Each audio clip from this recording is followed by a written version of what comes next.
Well, it's a sensational summer night in Calgary for a Grey Cup rematch.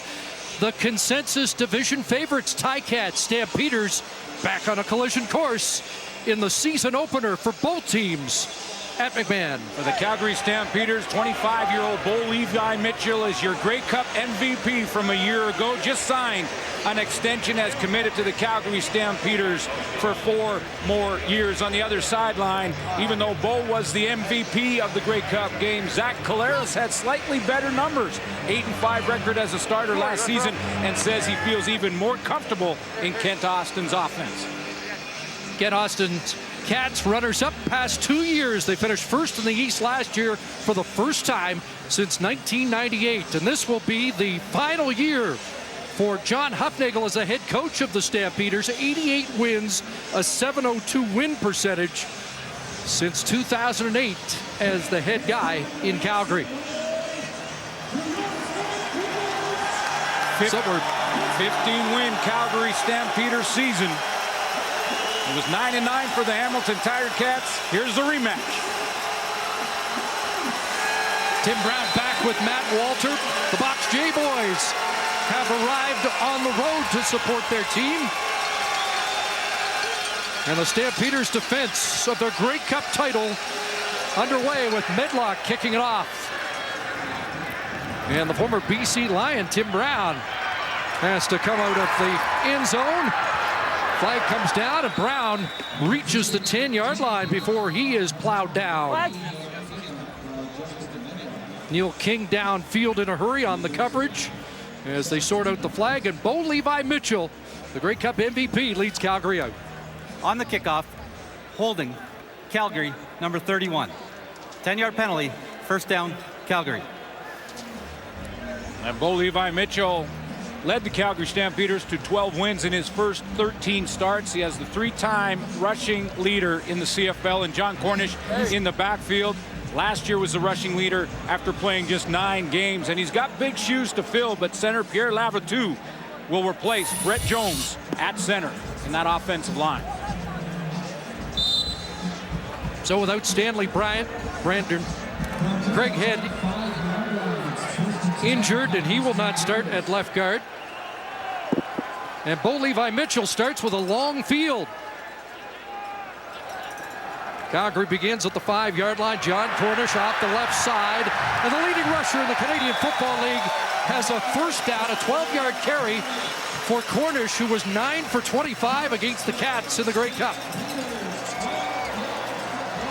Yeah, the linebacking core for the Hamilton Tiger Cats, led by Taylor Reed, did a nice job in the Grey Cup game of containing John Cornish, and that's when Bo Levi Mitchell went to work in that championship, and they give it to Cornish, backed up against their own goal line, and Cornish rips off a nice 12-yarder. Courtney Stephen with the tackle. John Cornish within 1 yard of Willie Burton on the Calgary list. Here's Jeff Fuller with a catch in the flat. Calgary's got some breathing room as Fuller has the catch. Up at the 28-yard line, it's another first down. Take a look at some of the starters to watch for the Hamilton Tiger Cats on defense. Simone Lawrence is coming off a career best year in the tackle department, 78 on the season. There's Taylor Reed. Quite a story and an interesting offseason for Taylor Reed, the man with that clip on the Brandon Banks return in the Grey Cup. Ed Gainey replaces maybe the best cover man in the league last year, Delvin Breaux, on the corner. Third play from scrimmage, and the handoff straight ahead, and Cornish up to the 35-yard line, has 6 more, and with that has passed the great Willie Burton, and now is 5th all-time in Calgary rushing. Well, during the preseason, the media asked John Cornish if 2,000 was reachable, if he could stay on the field and stay healthy. Again, last year he played just 9 games and won the rushing title. Of course, I think everybody, including me, believes that he can get there, get to that 2,000-yard mark just past Willie Burton. Next up, Lavelle Coleman, Earl Lunsford not far away as Cornish moves up 2nd and 4, and they pass complete to that big target, Jeff Fuller, who didn't play in the Grey Cup game, injured late last year. But with Fuller and the newcomer Eric Rogers, it's a new look, but a dangerous one for the Calgary receiving corps. Maybe the strength of this football team, they've got a lot of talent across the board, but you talk to the coaching staff here in Calgary, they'll tell you they love their receiving corps. Great depth Got Jeff Fuller, who only had 8 starts last year, but he's back in the lineup. A little nicked in camp, but healthy for game 1. Joe West, Eric Rogers, and of course the veteran, Markway McDaniel. Just 11 games for Fuller last year, a 9-yard catch there, and now Matt Walter on the sweep, trying to turn the corner, and Walter up across the 50-yard line to the 51, close to 7 more. So your the Calgary product. Sorry, Chris. So you're Dave Dickinson, the offensive coordinator for the Calgary Stampeders and next year's head coach, and you're looking at that play card and you're saying, let's see, which one of these talented players am I going to get the football to on this play? Nice problem to have. Only one football and all that talent on the field for the Calgary Stampeders. That's why most people picking them as the team to beat this year again. 46 yards in the drive so far. Number 1 running and passing team. A year ago, the highest scoring team. Fewest sacks. Fuller again on the slant has a first down into Ticat territory at the Hamilton 45. This is what I'm talking about, and the luxury that Dave Dickinson has. Watch the play action. You establish that run, little play action fake here by Bo Levi Mitchell. That holds the linebackers, and then you run the slant right in behind them because they have to respect John Cornish in the backfield. It's just a talented group. Pick your poison. Eric Harris checks back into the Ticat defense. 1st and 10, Cornish again. This time tripped up just beyond the line of scrimmage as Brian Hall, the defensive tackle, got an arm on him. Dave Dickinson, as a player, played against the defensive coordinator for the Hamilton Tiger Cats, Orlando Steinauer. So they know each other well, both as quarterback and opposing defensive back. Steinauer, an all-star halfback, corner, and free safety in his playing days, and he's got the task now of trying to figure out a way to contain this Calgary offense. Ticat defense last year, 2nd stingiest in yards surrendered, and the top team against the run. Pass situation here, 2nd and 7. And Mitchell underneath, it's picked off, intercepted, and down the field, a big return and a touchdown. So Bo Levi Mitchell throws the touchdown. Interception, and it's a 75-yard strike. Johnny Sears, the former Winnipeg Blue Bomber, with the pick 6. Looks like a little hesitation here. The pocket starts to collapse. Bo Levi Mitchell has lots of time early in this play. He looks to his left, doesn't like it there. Now he wants to go on the crossing route, and it looked like there was hesitation there by Markway McDaniel. Almost looked like he was going to sit in the hole, and Bo threw it in front of him, trying to throw him open. Johnny Sears jumps it. Goodbye. Touchdown, Hamilton. What a way to debut with your new team. Johnny Sears with the touchdown, and now the convert from the 32. Saw a convert miss last night in the Ottawa-Montreal game. Medlock, the left footer, will nail that. And it's a defensive touchdown to open the scoring. Ticats take advantage of a Bo Levi Mitchell mistake.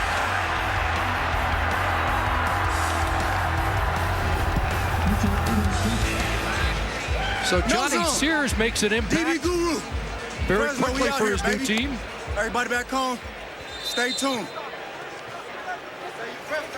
Ken Austin told us yesterday, like the experience that Johnny Sears would bring, a 6-year vet in the league, that he would supply with the absence of Delvin Breaux in the secondary this year. Another big kick with the wind at the back of the Ticats. It'll go through the back of the end zone. So Calgary will reboot after the pick 6 by Johnny Sears. Maybe the key to stopping the Calgary weapons is to be patient and wait for your opportunity. There's the intended target. It's Markway McDaniel for Bo Levi Mitchell. He's going to run the crossing route, and look how he gets in trouble. Here he is right here. Ed Gainey's covering his man below him, and it looked like Markway McDaniel thought he should sit there, and the ball is thrown outside. That's where Johnny Sears jumps it and takes it to the house. So be patient with this offense and wait for your opportunity. Back to the ground, and Tim Brown, the ball carrier. Prior to the interception, they'd run 7 plays, 63 yards. looked pretty efficient. Exactly, and using a lot of weapons. Using John Cornish in the backfield, getting that run established. Then Bo would play action it and go over the top and on those slant routes. And again, if you're patient with this offense and you maybe bend a little bit and then wait for an opportunity, a mistake will happen at some point. Fuller with 3 catches, 4-yard pickup by Brown, and now John Cornish back in the backfield. 2nd and 6, short drop. Fuller again. It would have been Delvin Breaux, the defender, last year. But again, Ed Geaney has that gold spot in the Ticats secondary, and he's got his hands full with Jeff Fuller. Asked John Hufnagel what he wants to see out of his Grey Cup MVP. And you know what he said to me? I want to see him bounce back, continually bounce back from adversity. How does he handle adversity? There wasn't a lot of it last year. Yeah, and we'll see how he handles it. 12 wins, first 13 starts for Mitchell. First down from the pocket. Nice. Fuller again. Well, they're going to find out, as Bowden mentioned yesterday, and Zach Calaros too, will find out who can cover. And right now, they're having trouble covering Jeff Fuller. Yeah, well, that was Ed Geaney down there, too. And you talk about replacing Delvin Breaux, Chris. And I just love the timing of the throw, the confidence for Mitchell to look to his left and throw before Fuller came out of his break. The ball is on its way when Jeff Fuller had his back to Bo Levi Mitchell. So a first down, double tight end formation, play action to Cornish. Another strike and a big hit over the middle. Taylor Reed unloading, but Eric Rogers holds on. What we often see, and history will dictate, is that when a young quarterback, and both Levi Mitchell's still young, when he makes a mistake, throws a pick six, you're tentative in the next drive. Mitchell hasn't shown that. Through that nice timing out to Jeff Fuller, there's a good crossing route in a real small window between those linebackers. Eric Rogers, the receiver, 108 yards in the Cup, played just 4 games at the end of last year, 4 touchdowns. And a first down here. The direct snap goes to Cornish, shot the right side, and Cornish down to the 30-yard line. Another Calgary first down. MOP of the 2013 season. 9 starts in 2014. Led the league in rushing, ahead of Anthony Allen of the Saskatchewan Roughriders, and used sparingly, of course, they would be in the preseason. Big Spencer Wilson, the pulling guard, leading Cornish to another 12-yard gain. So a first down at the Tiger Cat 30-yard line. Lots of time, and an open man, and incomplete. Joe West in behind coverage. I'm wondering if Joe West lost the football a little bit here. He runs this corner route, and when he comes out of his break at the top of the stem here on this corner, he looks like he's trying to find the ball because Bo's going to throw it to that spot and hope that his receiver can run under it. You see, it looks like he's searching for it and waving his hands. I'm wondering if he lost the ball in the sun. Missed opportunity. 2nd and 10. And flags fly. Time count violation against. Time count violation. Calgary, number 19. 5-yard penalty remains 2nd down. Eric Harris out of that linebacking core was coming on a blitz, and he looked to be free.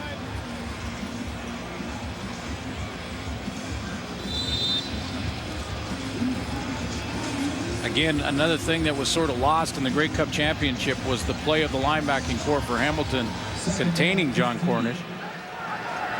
Which John Cornish underscored yesterday.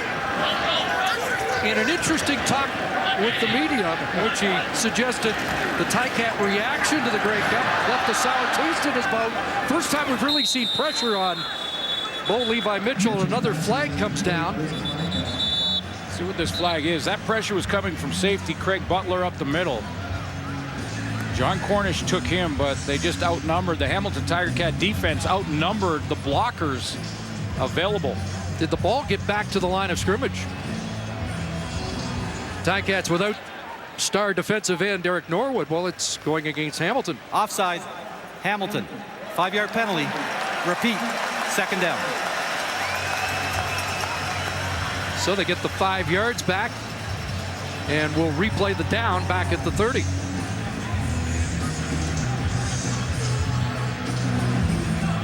Didn't get a number. Yeah, Ken Austin wanted a number, and he also has an issue with that call. Plus somebody just lined up.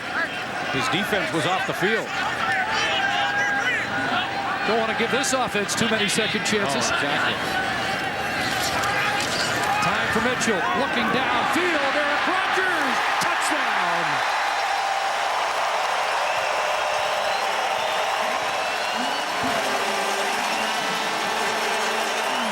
There's the response. 30-yard touchdown strike. And they're a convert away from getting even. And Bo handled adversity just very well, thank you very much, and comes right back after throwing the pick six with a touchdown drive. And what a throw of body control from Eric Rogers. And what a playoff run and Grey Cup for Rogers. Now the convert from 32 yards out. Rennie Paredes puts it through. And the game is tied. Great response, 8 plays, 85 yards. And Mitchell money to Eric Rogers.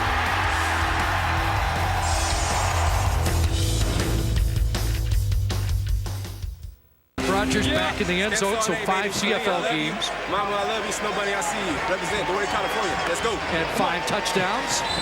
2 starts in 2014, had almost 150 yards and the 2 touchdowns there, and then was the leading receiver for both teams in the Grey Cup championship. Like, wow.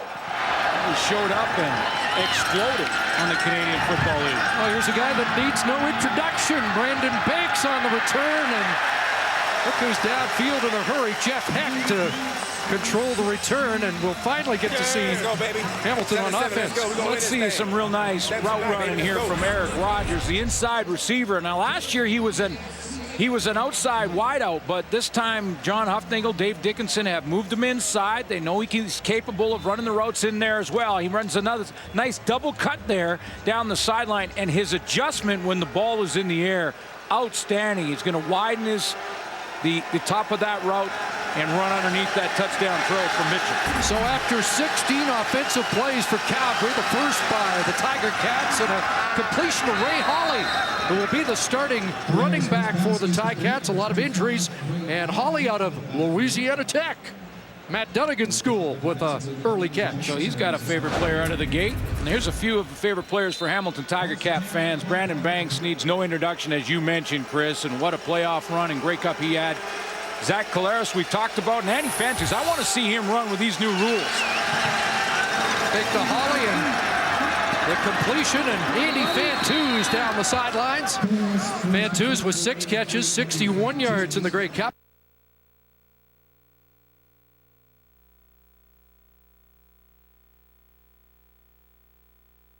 Here in Hamilton. Well, they want on defense Charleston Hughes. The Calgary Stampeders want him to be healthy all year. Just 8 sacks last year, played in limited action, did not play in the Grey Cup game. There's the captain once more, Juwan Simpson in the middle.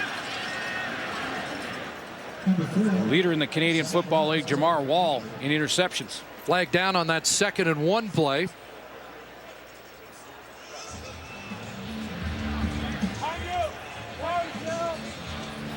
Procedure.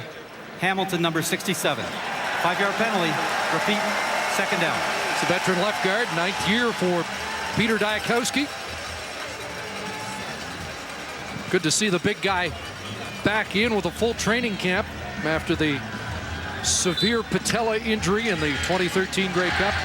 Just got in 2 postseason games last year. A little leaner and meaner, and maybe a little too eager there after spending 10 minutes on the bench watching Calgary's offense. It's tough to get out there. Crowd amps it up, 2nd and 6. Collaros in some trouble, got away, and the completion is a first down. And once again, it's Holly, who Caleros was pretty excited about yesterday when we talked to him about the newcomer replacing the injured C.J. Gable, Moses Madu, and Nick Grigsby. Yeah, there's Holly you're talking about. He starts out in protection, and when that protection starts to break down, he releases.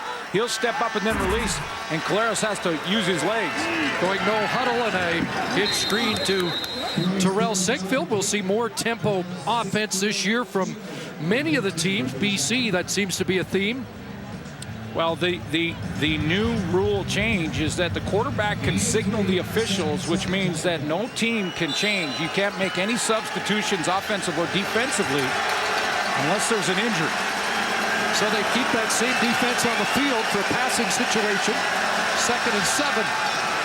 Calgary thought it should have been offside, but Charleston Hughes takes care of business anyway. It's on the board early. Missed the Grey Cup, so he gets his licks in on the first series of the new year with his first sack of the season. Remember a few years ago when Charleston Hughes was number 50 in our top 50, and he went from a very good player to a great player that year, was motivated to move up that list, and he gets on the board early with a new dance and an unbelievable spin move. So Medlock to boot it away with some pressure. And here's Tim Brown. Sheds one tackle. And up to the 24-yard line. Brown replacing Jock Sanders, who was cut in the preseason.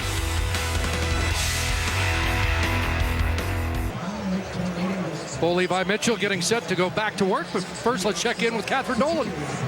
Well, Chris, I spoke with Bo Levi Mitchell yesterday. He was ranked number 1 on TSN's top 50 player list, but he says it meant more to him that he was chosen as a team captain because it was by his peers. Now, for the offseason, he stayed in Calgary and he trained. He also did some speaking engagements.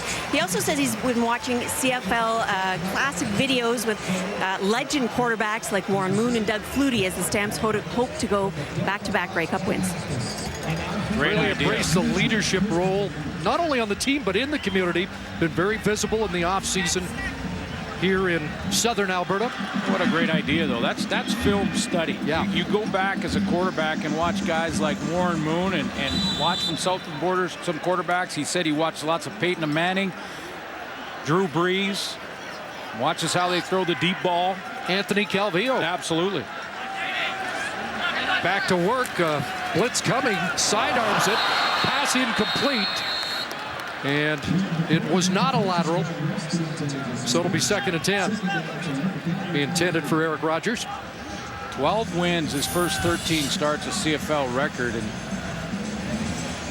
take a look at the other starting quarterbacks. By the way, Zach Caleros was number 11 in our top 50 list. And Mike Riley, Darian Durant, and Ricky Ray ahead of Caleros. 15 and 2 in his career. Jackie Parker, who wasn't bad, was 15 and 2 in his first 17 starts. Pass to Cornish. Hops over one would-be tackle, and now will be brought down at the 29. 6 for Cornish, and it will be 3rd down. Well, he's got all the tools. I mean, he can make every throw on the field. You talked about the leadership quality. I think the key in the Grey Cup championship and why he was the MVP is how he extended plays with his legs, with his eyes downfield. And now we see a good example of how he can overcome adversity. He throws a pick 6 in his first drive, comes right back with another drive and a touchdown throw to Eric Rogers. So Rob Maver will punt for the first time into the wind, and Brandon Banks is back. Short kick. Banks from his 43. Breaks a tackle. Look out. He's done it again. Brandon Banks, and this will count. Touchdown, Speedy B.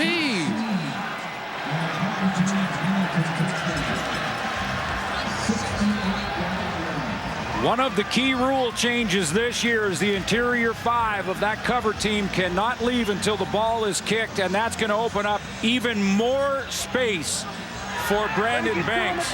It didn't take long for him to pick up where he left off. Now his last one didn't count. This one will.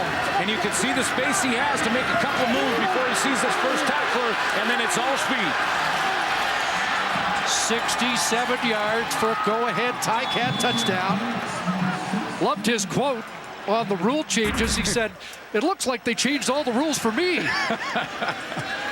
Well, I just can't imagine him with more space. We may see a lot of that this year. Doesn't look like Medlock's going to be phased by a 32-yard convert. See you at the crib, folks.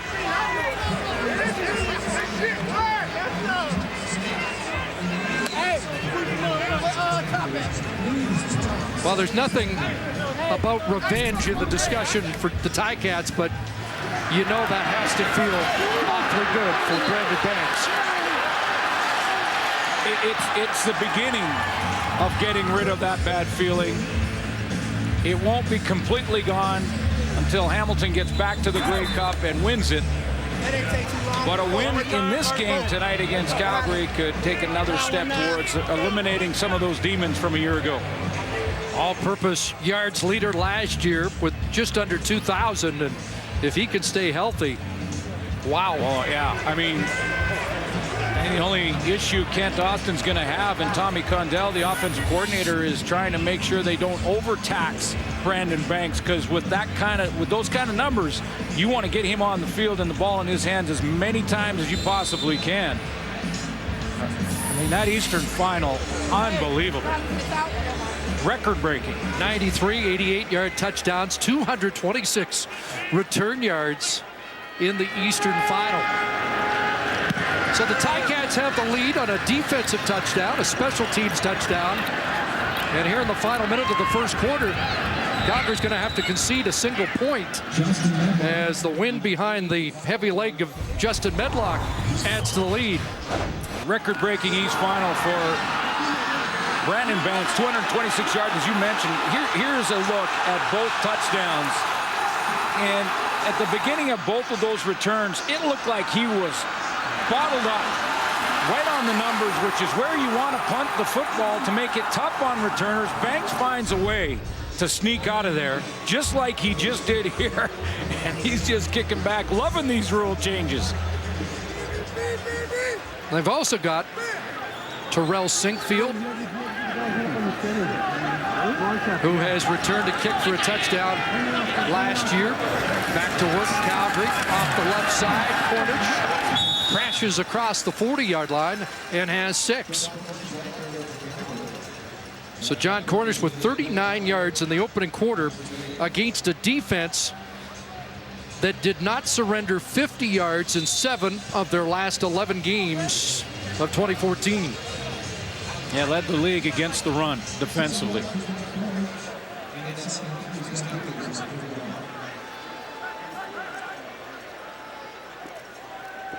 So second and 4 or 3.5, 4 yards. Cornish got the first down up to the 48-yard line. Simone Lawrence the tackle on the final play of the opening quarter, and it was eventful. Johnny Sears, Brandon Banks, and Eric Rogers providing the fireworks. Well, the quirky part of that first quarter is the fact that the Hamilton Tiger Cats have an 8-point lead, and they only had the football once in 15 minutes. One offensive series for Zach Kalara's got a couple of first downs in that offensive series. But yeah, the pick 6 thrown by Bo Levi Mitchell. He bounces back from that. Nice touchdown drive and throw to Eric Rogers. But I loved what I saw from Brandon Banks. First of all, he's a star football player, and he's going to do that a lot this season as long as he stays healthy. But the rule change is coming into play there. He had lots more room in front of him. This is going to open up the game. Nice reminder that this is a 3-phase game. The special teams so important. Defense adds a touchdown. Calgary's moved the football pretty well and now have the wind at their back here in the second quarter. 1st and 10 up at the 48. And offside. Stamps jumped the gun. That will draw the ire of the head coach as Joe West Offside. moved prematurely. Calgary, number 85.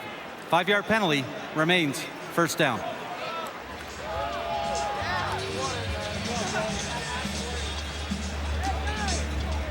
Stampeders, the least penalized team in the CFL last year. Least penalized and have made the least amount of changes. Just 5 first-year players on the roster this year for Calgary. Their defense intact from a year ago. Both teams relatively packed. That pass through the hands of Rogers incomplete. In fact, most of Hamilton's changes only because of injury. Yeah, some injuries coming out of training camp for Hamilton, but the Calgary Stampeders lost a couple of guys. We talked about Brett Jones up front. Pierre Lavertou's holding his own. Haven't noticed any glaring mistakes from Lavertou at center. Of course, Edwin Harrison playing at tackle. Familiar with Calgary in the system, but that was Stanley Bryant's job a year ago. He's in Winnipeg. 2nd and 10, Stampeders. Here comes pressure, and Mitchell is down. Drop back at the 30-yard line on the blitz from Simone Lawrence. Now, speaking of rule changes, this is a nice play by Simone Lawrence, who's going to shoot the gap on a little bit of a delayed blitz. And 2 years ago, the linebacker on this blitz, he may have led with his head and tried that big, huge knockout shot on the quarterbacks. But over a year and a half, and the rule changes, and just making sure that you go and tackle the quarterback rather than try and take that headshot. Good defensive play from Simone Lawrence. Eastern All-Star last year. Maver to boot, and they'll try and keep it away from Banks, and with the wind, look at that. Little backspin, and there won't be a return this time. Terrific punt by Rob Maver. More on the explosive Brandon Banks when we come back.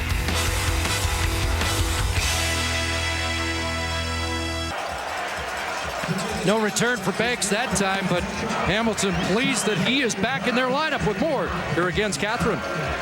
Well, Brandon Banks was a free agent in the offseason, and he said when he was trying to decide whether or not he was going to come back to the CFL or go for the NFL, he said he got so many messages from fans via social media that he really wanted to come back. He says he felt he had unfinished business in Hamilton, one of the reasons he decided to sign with the Ticats. Hashtag superstar. Second series of the game for the Ticats, and the handoff to Holly not going very far. At this point of the season, when we're talking about projecting what a player can do and accomplish, you always have to preface it by saying if he stays healthy. But if Brandon Banks stays healthy and continues to work into the offensive side of the game, you could be looking at an MOP candidate.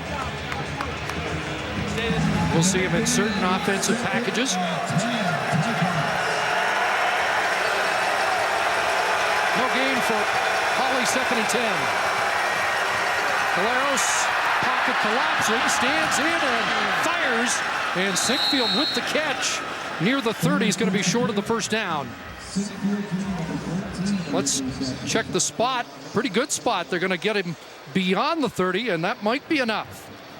Zach Caleros went through his entire read tree. He was going across from left to right, trying to find that open receiver, kept his composure, even though I think it was Charleston Hughes. One of those Calgary D linemen were biting at his heels, and he's just keeping his composure, pulls his leg out of that grab, and delivers a strike to Sinkfield.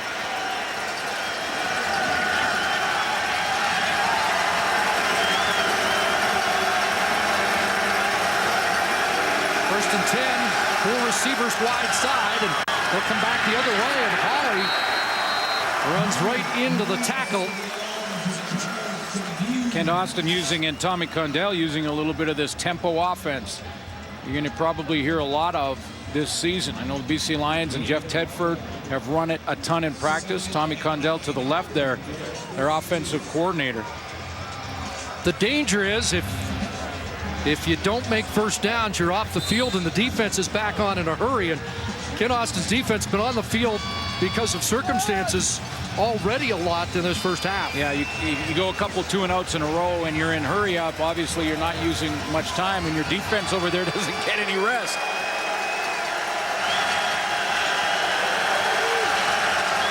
Second and 9. And they'll dump it off to Hawley, and he is brought down quickly. And that's Charleston Hughes again, another terrific series. Well, the vet has come to play tonight in his 8th year. John Huffnagel told us yesterday we need a dominant season out of Charleston Hughes. It's been a dominant first half. This is a huge play. I mean, Charleston Hughes lines up on the left side. He's out of your screen. Watch him cut across, read the screen, get over there, and beat Junior Turner, who lined up right in the hole, to the tackle. Medlock's going to have to eat this. He'll kick it through for 2 points. So a problem on the snap. We saw some problems in practice prior to the game with the field goal snapping, and it cost the Ticats 2 points. Aaron Crawford is the long snapper, and that one gets beyond Medlock. And Calgary now trailed by 6. There's plays in Grey Cup history that didn't count. And although the Ticat fans don't want to see it again, I want to talk about Taylor Reed, the man who was called on the block that negated what would have been a winning touchdown. Tough off season for Taylor Reed, and to try and exercise the demons of that mistake. Had a lot of help from his teammates and is back in the starting lineup. The Hamilton Tiger Cats on defense. One of the centerpieces of that defense that'll go back to work after this return as Tim Brown weaves his way up to the 45-yard line. Well, it was a devastating day for Taylor Reed, but the team rallied around him. There's so many players, I can't even begin to name them. After the game, they all came up to my room, and of course, you could imagine how I was feeling. Came up to my room, man. It was just so many of supporting me, and just told them, it shouldn't even came down to that one play. It's not your fault, man. It just, I can name that Ventus, Butler, Simone, so many guys, so many other guys came in the room and just was so supportive, man. So I'm blessed to be on this team, man, with such supporting, not only teammates but coaches as well. Bottom line is Taylor Reed was a great football player before that play and is today. 23-year-old out of SMU. Play action, Mitchell the pass, and Charlie Power gets upended just across the 50. The backup fullback who had a 2-point convert in the preseason. But obviously devastated, and it would take the entire offseason and get back on the field to get rid of those feelings. He had the help of his teammates. I thought Kent Austin, his head coach, said it best when he said, whether you have a good experience or a bad one on the field, it's what you do with it, how you learn from it, that is most important, good or bad. And they moved on. 2nd and 4.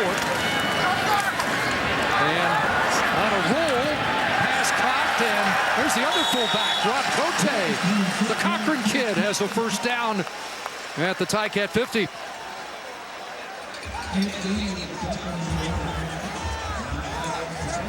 I may have to amend kid. He's a 9-year vet now.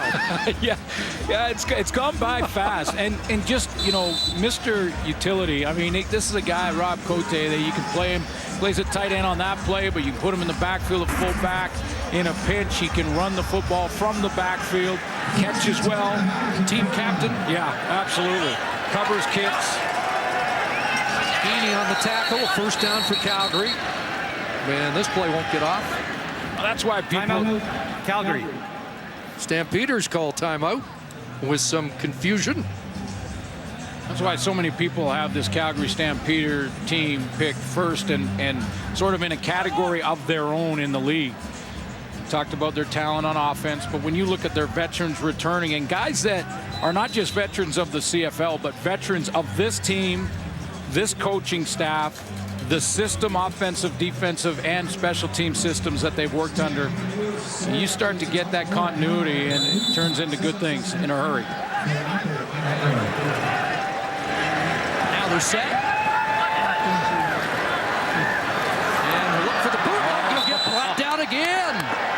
This time it's the safety, Craig Butler, who gets home. Boy, this is the downside for a quarterback of that blind turn to try and fool the defense and spin out of there without knowing what's behind him on the backside. And the blitz coming from the safety spot. Craig Butler sneaks up to the line of scrimmage. Bo tries to blind spin out of there, and he runs right into the arms of Craig Butler. Butler, who's been in the Grey Cup on either side of the winning ways in the last 2 years, with Saskatchewan 2 seasons ago. And a flag comes down, and a time count violation here. Time count violation. Calgary, number 19. Stamps moving backwards. Remains second down. So a couple of time counts. They had to burn their timeout during the first half. And so it's 2nd and 27. I think Orlando Steinauer on 2nd and 27 will drop his guys off, force Bo Levi Mitchell to throw it underneath. Dave Dickinson doesn't want to force a turnover here. Sometimes it's not a bad play to punt. Mitchell looking downfield. He wants Fuller. He had a big first quarter. Incomplete. Step for step was Courtney Stephen, the field corner this time. And it's incomplete. Just again, saw Joe West have problems with it, but that was when the sun was coming off that edge of the stadium. I think it's behind Fuller, so he can't use the sun as an alibi here. But again, it didn't look like he was finding the football in the air. Possibly lost in the shadow, if I can give him an alibi.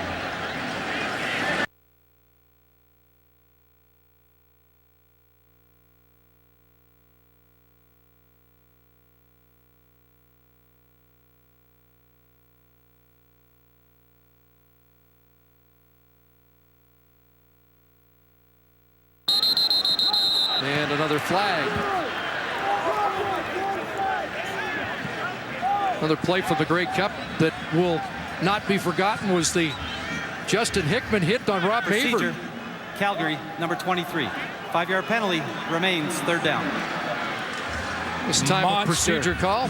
Monster hit on Maver. And you look at Justin Hickman right here at 265. And Rob Maver did not remember celebrating the Grey Cup championship. Took him a lot of the offseason to get over it, and that over the head of Banks, bouncing into the end zone. Another booming kick by Maver. See if Banks tries to run it out. He's surrounded, and a no yards penalty after an 84-yard boot. Maver an 88-yard longest last year, and he dials it up there for another Rouge. A quick look at some of the changes in the rules in the Canadian Football League this year. We've already seen Brandon Banks take advantage of the kick team. The interior line of that team covering the kick have to hold until the ball is punted. And of course, that middle one, defender only allowed to contact the receiver up to 5 yards from the line of scrimmage, may have the most impact. On the previous punt play, Calgary, number 14, no yards. That penalty's declined. Hamilton gives up a single point. They will scrimmage from the 35-yard line. May have the most impact in a good and bad way. We may see more flags early on, a little pain before the greater good and the gain, which is going to be more space for the talented receivers in the league. Claros throwing a completion up at the 40-yard line. Bakari Grant, who had a terrific preseason with a 5-yard catch. And essentially, what was happening were defensive backs were catching receivers at their break point, which is between 8 to 12 yards, depending on the play. And you can't do that anymore. You can still be physical and make contact. You got to do it within 5 yards. Zach Collaros 7 for 7 to start this game. Pressure on, and he has dropped. The flags fly, and it's going to be a horse collar. Is that a horse collar that will negate the sack? Freddie Bishop made a big play in the Grey Cup, and is a starter at defensive end. Remember, a horse collar penalty can be called even if the defender does not have his hands in the shoulder pads of the ball carrier. Holding, Hamilton, number 67. 10-yard penalty. Unnecessary roughness, horse collar tackle, Calgary, number 95.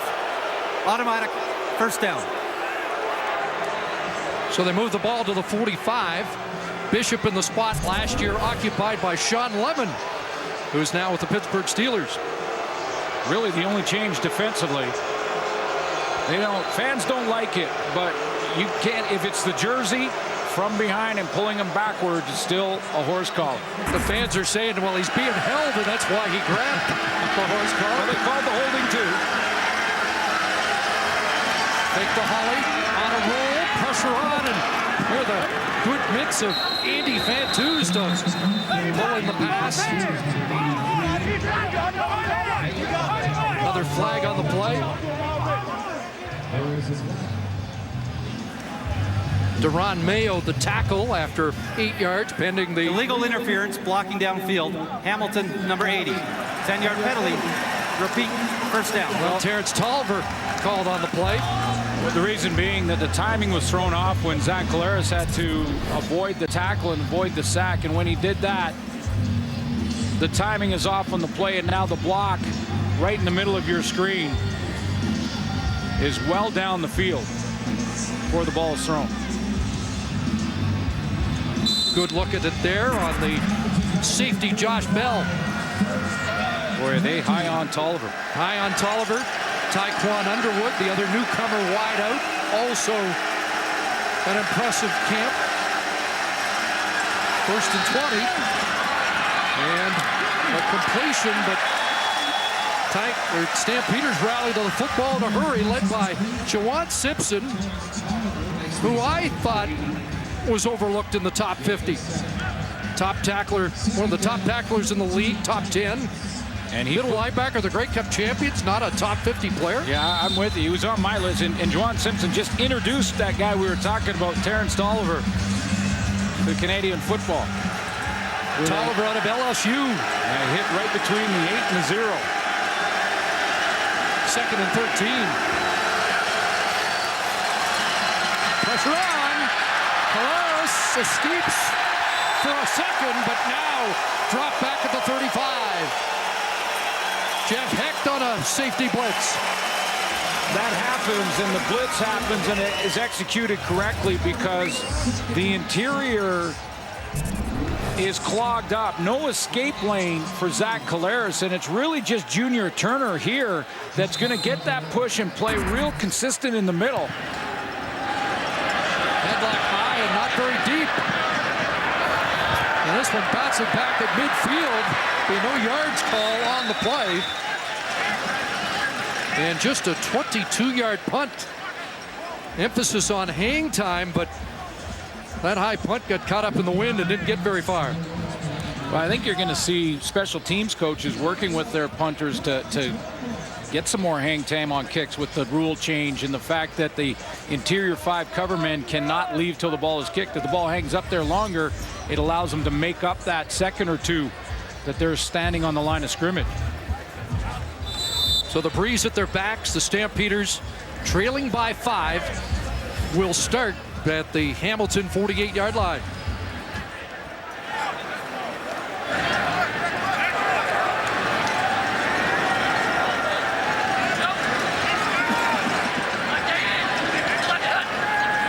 And here comes the blitz. Quick hitter is caught. Catch made again by Jeff Fuller, who has been the favorite target here in the opening half. Yeah, nice adjusting route for Jeff Fuller because Bo Levi Mitchell did not have enough blocking in front of him to take care of this blitz, so he has to throw it, to throw the football to beat it. Gets it out of there just in time, and Fuller presents a target for him. MCL injury last year, and now wears a brace. It was broken in training camp, and may have saved another knee injury, kept him out of one preseason game. And off to Walter. And down to the 40.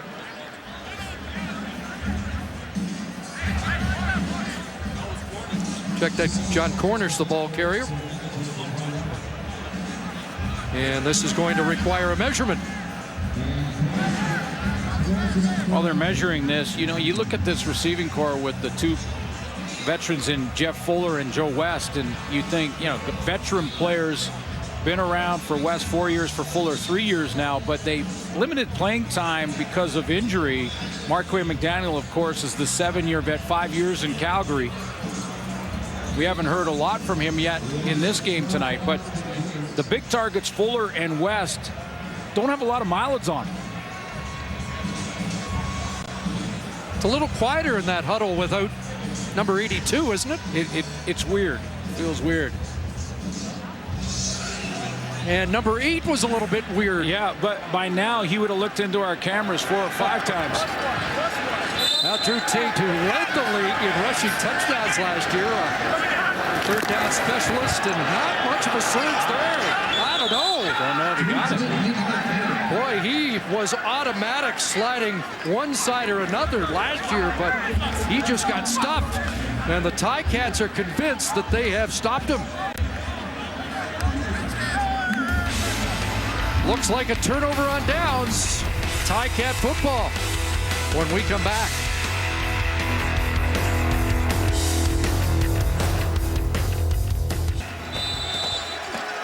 Good to see the boys bouncing back after a night in Montreal. Turnover on downs and into the hands of Brandon Banks. Trying to get outside, but nothing doing. Forced out Buddy Jackson on the corner. And a late flag.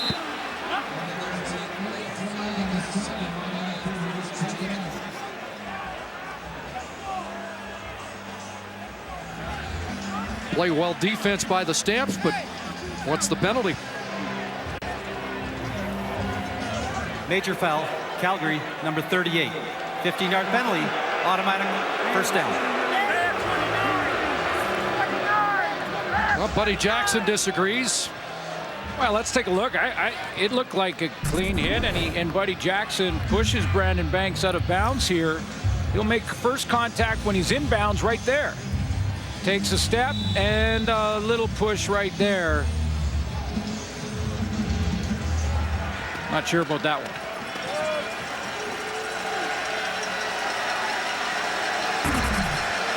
Not sure it had anything to do with the helmet, but that might have been the most egregious part of the play. There's a completion, and there is Taekwon Underwood out of Rutgers. Former Jacksonville Jaguar with the catch and a first down into Calgary territory. You mentioned how good Drew Tate has been at this quarterback sneak short yardage plays, whether down on the goal line or in the middle of the field on third down attempts, and did so well with it last year with his eyes up and picking his hole. It's like he may have went in the wrong hole. Polaris 9 for 9. Hands it off, and Holly straight ahead, not much. And that'll just get them back into positive yardage rushing in this first half. But not much on the ground for the Ticats. Yeah, Juwan Simpson steps up again. And again, no huddle for Zach Collaros. 9 consecutive completions here in the first half. 2nd and 8. And another one. This one caught by Sigfield. And another first down catch for, check that, Bakari Grant, 84, not 14. Zach wanted to mention that there are a couple of watch parties going on in Steubenville, Ohio tonight at the garage of the Spot Bar on ESPN2. There's Bakari Grant. Sort of that bunch formation, a little change motion there, and then just sits down. And there's the first incompletion and a drop in out of the hands of Terrence Tolliver. That's Zach Collaros about his new receivers, Terrence Tolliver. He just raved about both of them, their ability to make the play with the ball in the air. Contested throws, they're going to come down with it more times than not. They have great confidence in these young receivers, and maybe the best compliment you can give a new player is that you're a pro. And of course, they have some experience south of the border, but said these guys are in the quarterback meetings, they're asking questions, they want to be here, they want to learn, they want to be great. 2nd and 10. From the Stamp 34, Collaros steps up over the middle. There's Fantuz. There is a flag. Fantuz down to the 13-yard line with what would be a first down pending a flag in the Calgary secondary. Zach Colaire's poise and his ability to extend Illegal the play. contact. Calgary, number 38. That penalty's declined. First down. Second flag on Buddy Jackson on this series. Show you a couple things here. One is the vision from Zach Colaire's. He's going to drop back here now. He's looking to his left, and then he sees the hole. So what does he do? He steps up in it, buys himself a little more time, kind of sidearm slings it to Andy Fantus. He mentioned to us yesterday, too, that Fantus, Bakari Grant, they're like a couple of other quarterbacks in the huddle, making sure everybody's in the right spot. First down, on a roll, looking back, looking for Fantus, look out! And Buddy Jackson timed it up perfectly.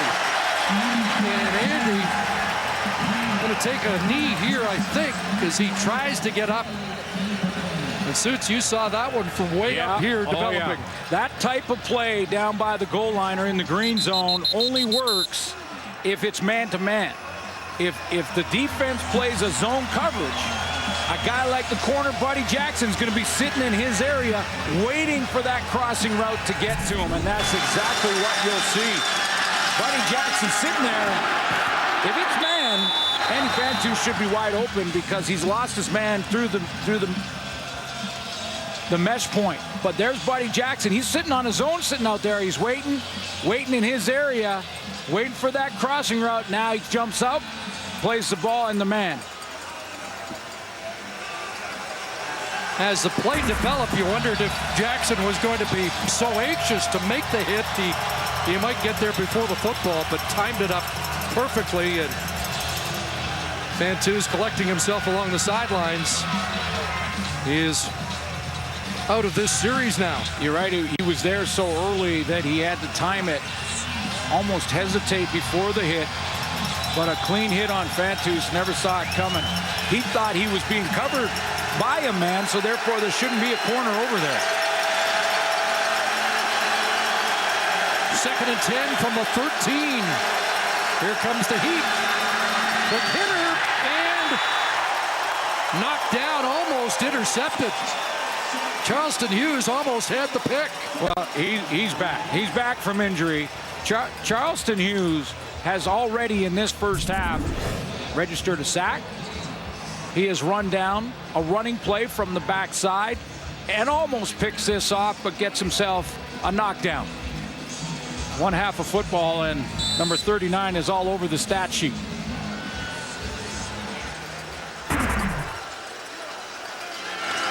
So the field goal unit comes on. Matt Coates will hold. Remember, there was the snap issue on a punt, and it looked like they spent some extra time making sure the snaps were on target for the field goal team. That one was on the money, and Medlock puts it through as the Ticats have an 8-point lead. CFL action continues. Doubleheader tomorrow on TSN. Eskimos Argonauts kick off at 5 o'clock Eastern, 2 p.m. Pacific, followed by the Blue Bombers and the Rough Riders, 8 o'clock Eastern, 5 Pacific, to wrap up week 1, which started with the first road win in the history of the Ottawa Red Blacks. Nice rivalry game there for Winnipeg Blue Bombers, Saskatchewan Rough Riders. I'm looking forward to go up to Fort McMurray and seeing that community. And as we were promoting this game on TSN 1040 radio in Vancouver this week, CC, I was told that there are bears up there. I said I don't have to run. I don't have to run fast, just faster than my partner, Chris Cuthbert. Yeah, you got that one okay. Mitchell in trouble again, and the Ticats are getting pressure on the quarterback here in this first half. And Johnny Sears, who had the pick 6 early, has a sack. Yeah, you mentioned Nick Lewis and that it's going to feel weird for a bit. This was Nick Lewis's bread and butter. When he came in to block on a blitzing defensive back or linebacker, he was devastating in that regard. This is Eric Rogers, great receiver, great pass catcher, but missed his block on Johnny Sears. Stampeders have allowed 3 sacks in the first half, just 26 all last season. Lowe spins out of pressure, and that drop by Cornish incomplete. So Hamilton dials up the heat, and it has Calgary's offense sputtering. Sending different types of pressure. We've seen some linebacker pressure. Eric Harris on a couple of blitzes. We've seen secondary pressure. Craig Butler, he's the safety. He backs off on this one, but he's come on and blitz. We saw Johnny Sears on the previous play, and there's Eric Harris again outside. He forces Bo Levi Mitchell to get flushed, and Brian Hall tracks him down. So throw it away, basically. Neighbors unloaded a couple of monster boots. This one will be played by Banks at his 35. 52-yard punt, and they handle the return well. Charlie Power, the Okotoks product, with the tackle, but there is a flag on the play. On the first game of the regular season, there was no penalty called for those 5 interior linemen leaving too early. Like another flag just got tossed well after the first one. Not sure if that's what this penalty is. You see the officials have no headsets on. Illegal block, Calgary, number 11. Objectional conduct, Hamilton, number 20. Penalties offset, first down. So Josh Bell is the culprit for Calgary, and Emmanuel Davis for Hamilton. And Ken Austin may have a word with his defensive halfback after that. They called 20 on the penalty. Hamilton, it looked like it might have been Jonathan Langan, number 30, a late hit.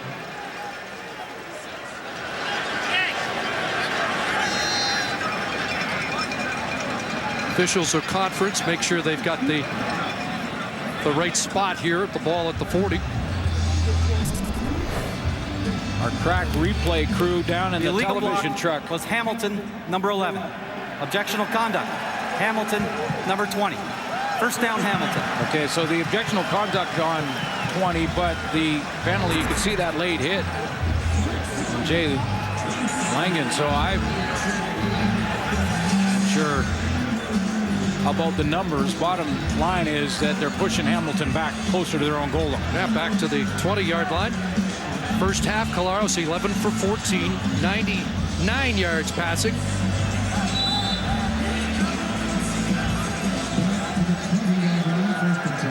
Both quarterbacks thought they might not see as much pressure this year because of the rules in the secondary. That hasn't necessarily been the case. Good run by Hawley up across the 30-yard line, and that's his best run in this first half. I really have to see how these rule changes evolve and how the teams react and how they game plan. To talk to both coaches, Ken Austin said you know there might be a chance that you either see one of two things, either a lot more zone defense or all-out zero pressure, where you're sending a whole bunch of guys and trying to get there before the quarterback can beat you with his arm. Clock ticking down here in the opening half. Maybe the last play for Holly as he lunges for the 35-yard line. Zeros on the clock. Interesting first half. Ticats have a punt return touchdown, a defensive touchdown, and they lead John Hupnagel's crew 18-10 at the half as we join Rod Smith and the boys. It's Friday night football, yeah!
planes, trains, automobiles, boats, just jump on. There's a guy that can travel. Thanks trying to get outside, but gets forced out by the veteran Keon Raymond. Well, he completed his first 9 passes after waiting for 10 minutes before his offense got on the field in the opening quarter of this game. Yeah, good news for Hamilton fans and for Zach Collaros is that his #1 receiver and Andy Fantu's back in that huddle. Banged up a little at the end of the first half. So the Ticats scored on defense and on special teams, looking for their first major score of the season with the offense. Short drop over the middle, and it's Andy Fantu's back to normal. It's good to see that after that big hit by Buddy Jackson late in the first half. He's just going to run a nice little curl dig route right here, and it shows you an example of what DBs are going to have to do a lot more of this year, and that's play off, play cushion coverage if they're going to play man-to-man. That was Brandon Smith. Tempo offense right back to work in the hands of Fantus, who has missed at least 5 games in each of the last 2 years. His 4th catch of the night. Outstanding. Another one of those Grey Cup moments that are always very awkward when an award winner in the game didn't win the game. And the outstanding Canadian, you have to interview him, and that's not the goal. That was the outstanding Canadian. Much more satisfying when he did it in 2007. Flag down on the second down play as Collaros on a roll has an open man. Bakari Grant into Calgary territory, got away and will drag a couple of tacklers. He doesn't want to go down, but there are flags in a couple of different spots on the field, so let's see if this holds up. Wasn't going down when the DBs were tackling him, went down when Juwan Simpson got involved. But what a play by Collaros, first of all, to get outside. Again, when he's made these plays down the field, it's usually while he's moving, changing the launch point. But all for naught, that 45-yard play.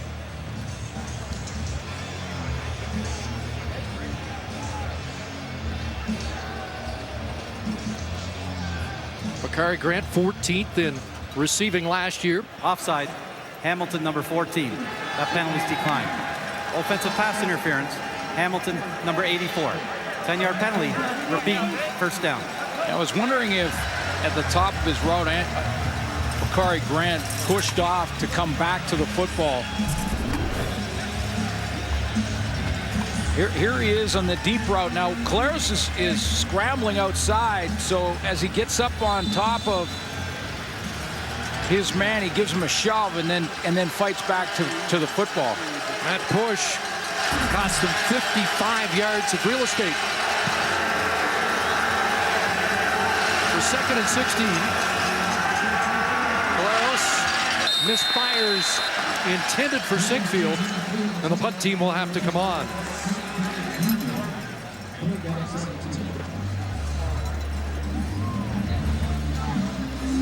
You know, one guy who has that capability of breaking one is Tim Brown. You mentioned the former BC Lion picked up by the Calgary Stampeders, and you know, if you're just going off his last season last year, a bit of a surprise that the Lions let him go. Real pro, dedicated to the game, gets away here, gets a block, turns upfield across the 55 and into Ticat territory. Just as you said, 35 on the return for Tim Brown here in Calgary. Team has always been the offensive line, and he's always looking ahead with more on that here again. Catherine Dolan. Yes, last year the Stamps moved up in the draft so they could pick first overall, which was Pierre Lavertu. They had in mind their offensive line, and when speaking with Coach Huffnagel yesterday, he said the Stamps' strength will always be their offensive line. Moved up with the anticipation that Brett Jones might move on as a free agent, and he has gone to the New York Giants. Here comes the Ticat blitz, at least showing it, now backing off. Big to Cornish, and the hitch goes to West, and He gets ridden down by Johnny Sears. Well, it'll be a bit of a learning curve for Pierre Lavertu as he gets more playing time and is that starting center this year for Calgary for Jones. But he does a nice job in the blitz pickup here. Watch him just slide to his right, pick up the blitzing Simone Lawrence, drive him back. And that little hit screen to the outside. Nice block right when we told his story. 3 Vanier Cups, 3-time All-CIS, so he's got the credentials to replace the top offensive lineman in the league last year. 2nd and 4. Mitchell to Cornish. And John Cornish down to the 32. Haven't called his name very much running the football after a good start. Do you see the pick? Flag down on the play, and you can hear the Ticat bench. They're wondering if he could see the pick. Unnecessary roughness. Hamilton, number 44. 15-yard penalty. Automatic first down. Penalty against Taylor Reed. Didn't see any picks. They did see an unnecessary roughness penalty on Taylor Reed. But you're right. The Calgary Stampeders, Dave Dickinson, gone away from John Cornish running the ball a little bit late in that second quarter. But to get him involved in a lot of ways. He's good as any back in the league catching it out of the backfield. So the Stamps knocking on the door. Best red zone production a year ago. 77% touchdowns when inside the 20. And Tim Brown can't hold on. Fastball for Mitchell, incomplete. I was thinking about that, Pierre Lavertu, and the fact that John Huffnagel looked ahead and realized with Jones what he had and that he was probably going to lose him at some point. And he always drafts heavy in offensive linemen, every Canadian draft. And, you know, why wouldn't you? I mean, even if you have an asset, you have too many, but you have the asset, you can trade a good Canadian offensive line. Very valuable. 2nd and 10, and a receiving package comes in with Rogers and McDaniel back in. Corner stays in the block, throw into the end zone, is intercepted. Craig Butler, out of the end zone he comes. And Butler up across the 15 as Bo Levi Mitchell has thrown his 2nd interception of this opening game. Just 8 all of last year for Mitchell, but Mitchell with an end zone pick, and the Stamps come away empty.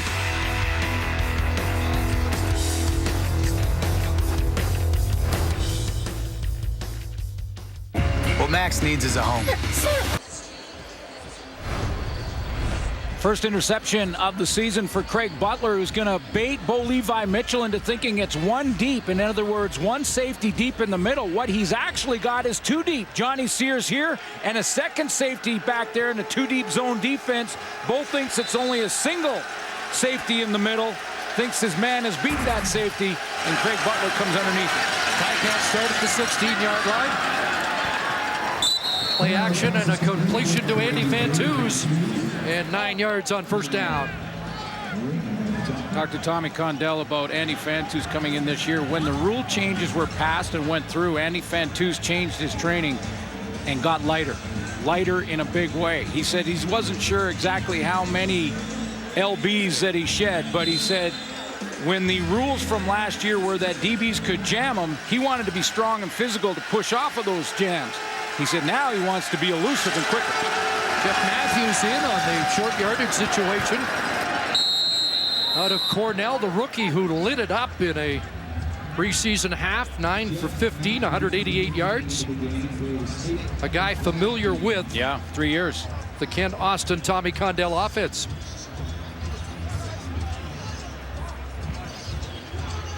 He'll flag the signal.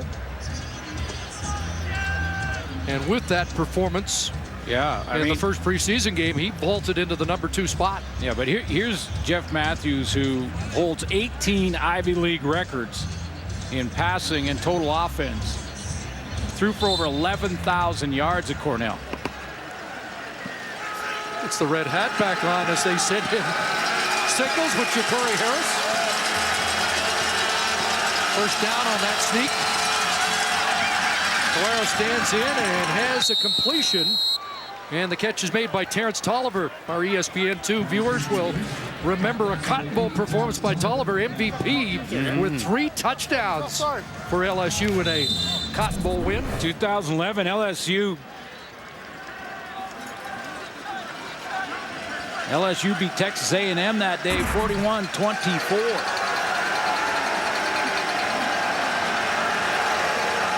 First down at the 45. Short drop, flag down.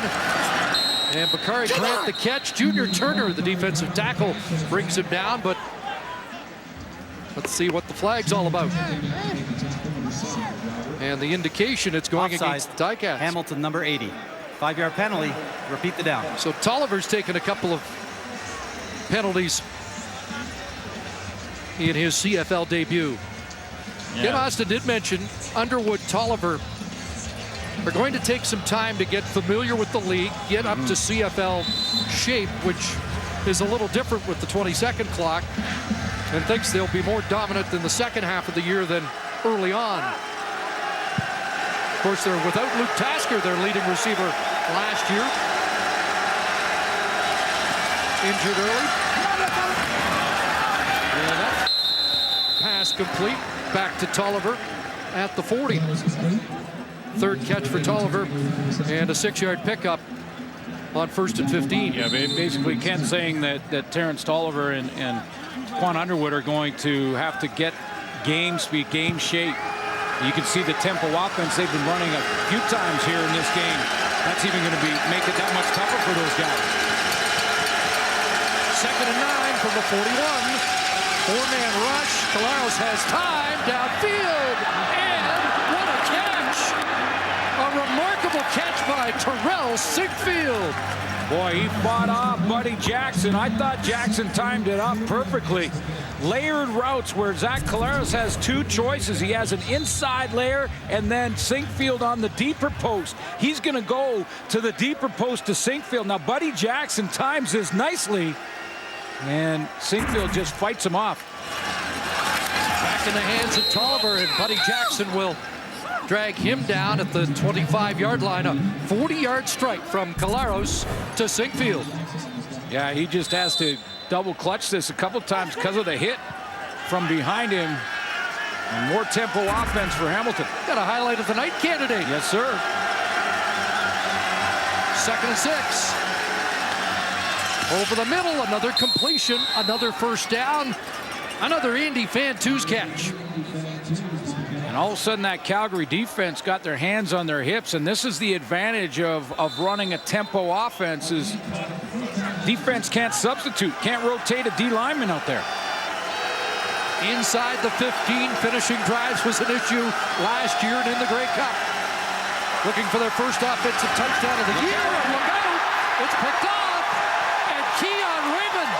Is back the other way, gets a block, forget about it. Pick 6 for the veteran, Keon Raymond.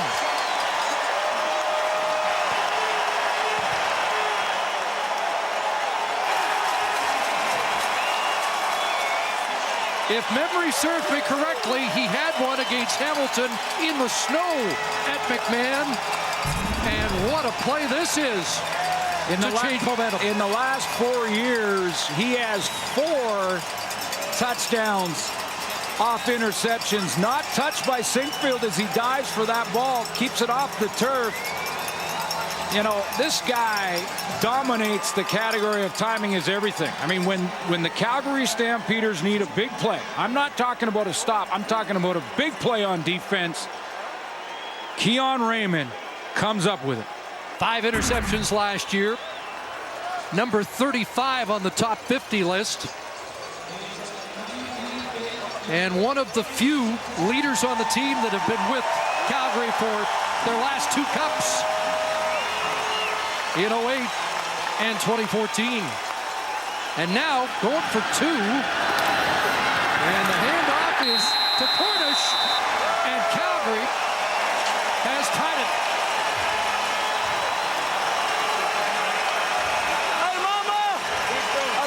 Looked like the Ticats were poised to take a stranglehold on the game. Keon Raymond has other plans, and officially a 95-yard interception return. Follow Canada on their quest for gold in the quarterfinal game against England. Women's World Cup kickoff tomorrow, 7 Eastern, 4 Pacific on CTV. 41. Well, it was the most promising Ticat drive of the game. They moved it 81 yards. But Keon Raymond went 95 the other way for a touchdown. Strange suits because in the first half, Calgary had a terrific drive, 63 yards, and Johnny Sears negated that with a pick six.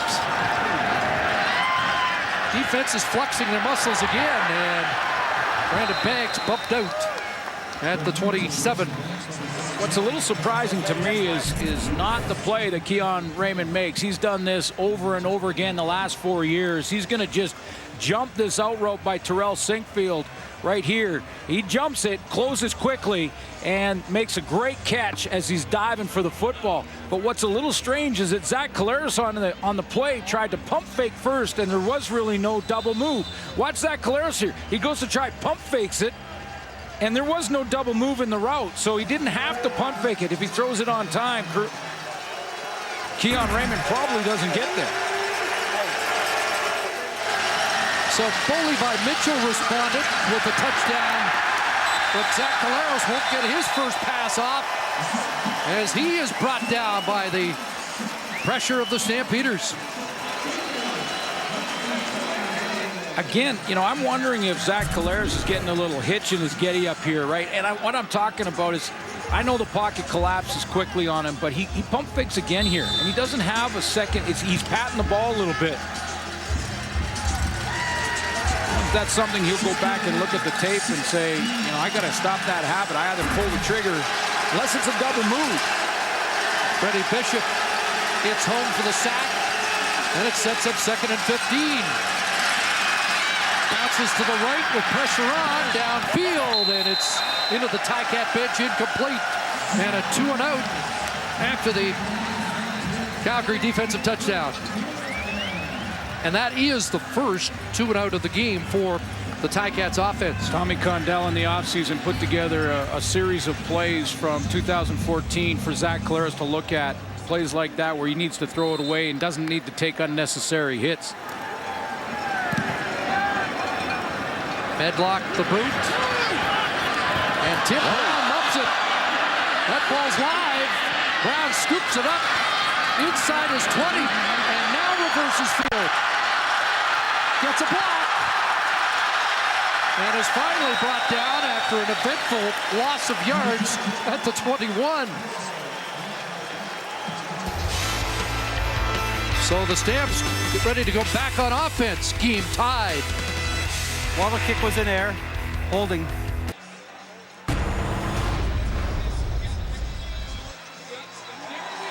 While the Calgary Stampeders team mourning the passing of the great Wayne Harris, arguably the greatest linebacker in the history of the Canadian Football League.